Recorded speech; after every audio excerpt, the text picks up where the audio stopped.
Michel Foucault,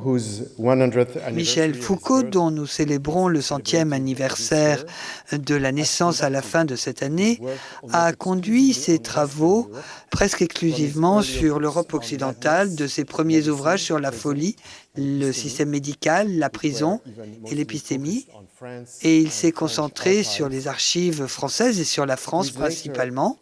Puis ensuite, il a donné des leçons sur l'herméneutique, sur le gouvernement du soi et des autres, et sur le Collège de la mémoire, ainsi que ses derniers volumes sur l'histoire de la sexualité, dont la matière est épuisée dans la philosophie romaine et dans la grecque antique.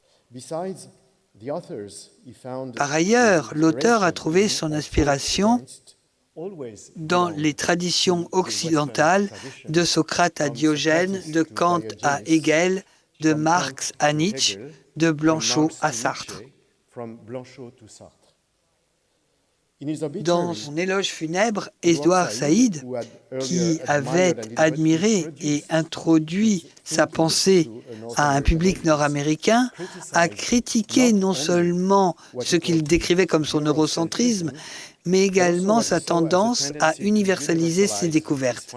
Et il est vrai que pendant toute sa vie, lorsque on lui a posé des questions sur les sociétés non occidentales, Michel Foucault n'était pas très à l'aise avec les questions et essayait de se justifier en disant qu'il s'intéressait aux singularités historiques et géographiques de la connaissance plutôt qu'à son universalité. Et il suggérait également que le monde entier avait sans doute été influencé par les formes occidentales de connaissance, soit en les acceptant, soit en se les appropriant, soit en les contestant, ce qui peut sans doute être considéré comme étant une forme d'impérialisme culturel, ce qu'il admettait lui-même. Pour autant, on pourrait admettre que c'est le cas pour son propre travail, si l'on considère comment l'impact de ses idées, de ses concepts, de ses méthodes, de son épistémologie, de sa forme de critique ont eu une influence sur toutes les disciplines à l'échelle internationale, en étant soit acceptées, soit appropriées, soit remises en question.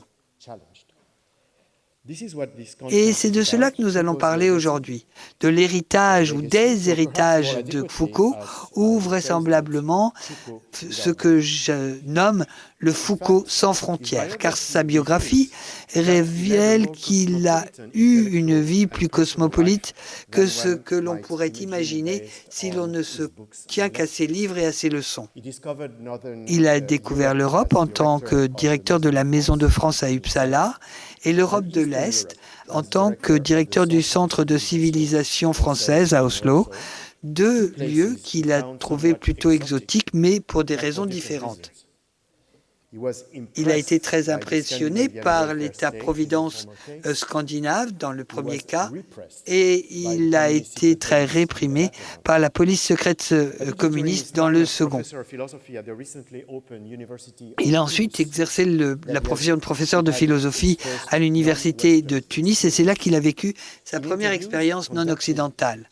Dans des entretiens menés plusieurs années plus tard, il a expliqué combien cette expérience avait été déterminante dans sa vie et plus précisément dans sa vie politique. Et c'est lorsqu'il a rencontré de jeunes hommes et de jeunes femmes enthousiastes qui prenaient des risques et qui protestaient contre l'injustice. Et il disait que c'est là que j'ai été témoin de la répression d'État. C'est également lorsqu'il s'est impliqué dans une cause, celle de la défense des étudiants arrêtés, mis en prison et condamné à la prison. Ça a marqué le début de son engagement qui ensuite l'ont conduit à mener des combats politiques, le plus important étant la création du groupe d'information sur les prisons 3 ans après son retour de Tunis. C'est également à ce moment qu'il a commencé à rediriger sa réflexion philosophique de la connaissance du pouvoir à la résistance au pouvoir.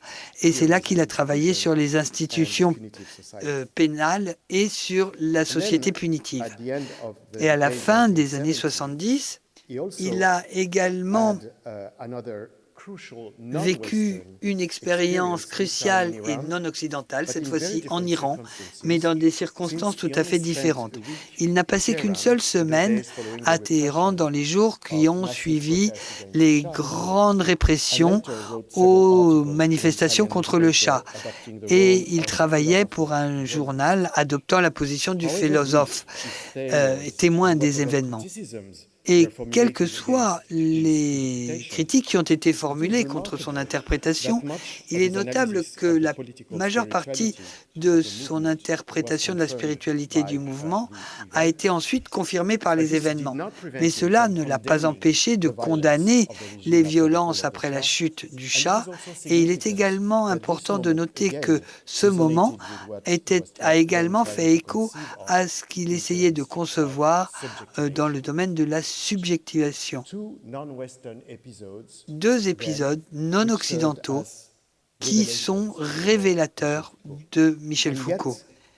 Mais il ne s'est jamais aventuré pour autant dans la pensée ou dans l'histoire non occidentale. Il n'a jamais évoqué, sauf dans une phrase dans La société doit être défendue, jamais il n'a évoqué le passé colonial, sauf lorsqu'il a travaillé sur les relations de pouvoir. Les étudiants, puis enseignants à l'École normale supérieure de Paris pendant les années de la lutte anticoloniale et pendant la guerre d'indépendance de l'Algérie, il a tout simplement ignoré ces faits. Et outre ces deux expériences non occidentales qui lui ont apporté des choses parce qu'il a été témoin d'une situation et qui lui ont permis d'apprendre à se connaître en tant qu'acteur politique en Tunisie et qu'observateur politique en Iran, il a eu également différentes opportunités de voyager de par le monde, et notamment pendant les années où il enseignait ici au Collège de France et où il était amené à donner des leçons au Brésil, au Canada, aux États-Unis et dans beaucoup d'autres pays.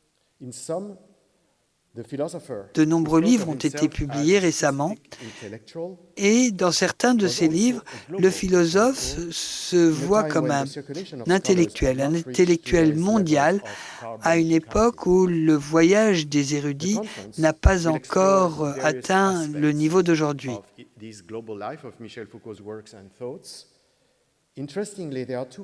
Et quand on étudie la vie de Michel Foucault, on se rend compte qu'il y a deux paradoxes intéressants.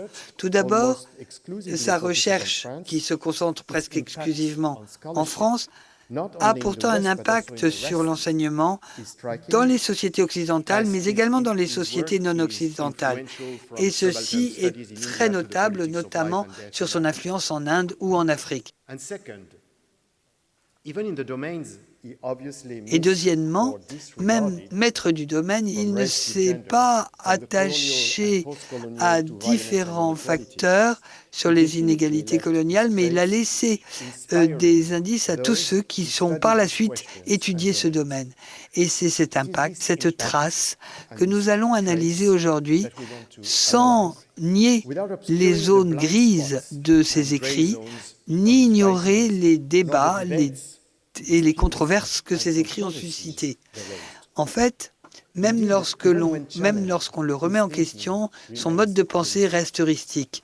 Et c'est la présence mondiale de Foucault que nous allons essayer d'analyser et de discuter au-delà des platitudes, des interprétations conventionnelles, des commentaires et des critiques aisées. Nous allons essayer de mieux comprendre comment cela nous a aidé à faire bouger les paradigmes et comment cela nous offre de nouvelles perspectives, non seulement pour nous universitaires, mais pour nous tous en tant qu'êtres humains. Et je suis ravi d'avoir pu rassembler aujourd'hui un groupe d'érudits exceptionnels qui vont nous permettre de parler de Foucault sans frontières. Je les remercie pour leur présence. Je souhaite également remercier Frédéric Roux, Philippe Artière, Judith Revel, Marco Ponbelville et José Luis Moreno Pestaña qui ont participé aux différentes leçons qui ont été données ici au Collège de France. Pour animer nos sessions, je remercie Patrick Bourcheron, professeur ici, qui vient de publier un livre sur la grande épidémie de peste du Moyen-Âge, également appelée la mort noire.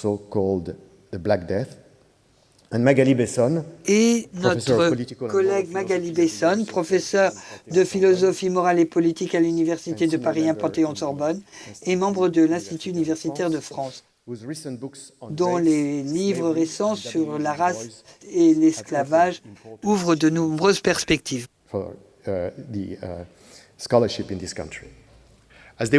Maintenant, je souhaite également remercier Martin Sarr, professeur à l'Université de Francfort, qui va nous parler des limites, conditions et libérations, Foucault et la théorie critique. Je souhaite également remercier notre collègue Zirelli, qui va nous parler de la théorie de la vérité de Foucault et des incompréhensions autour de ce thème.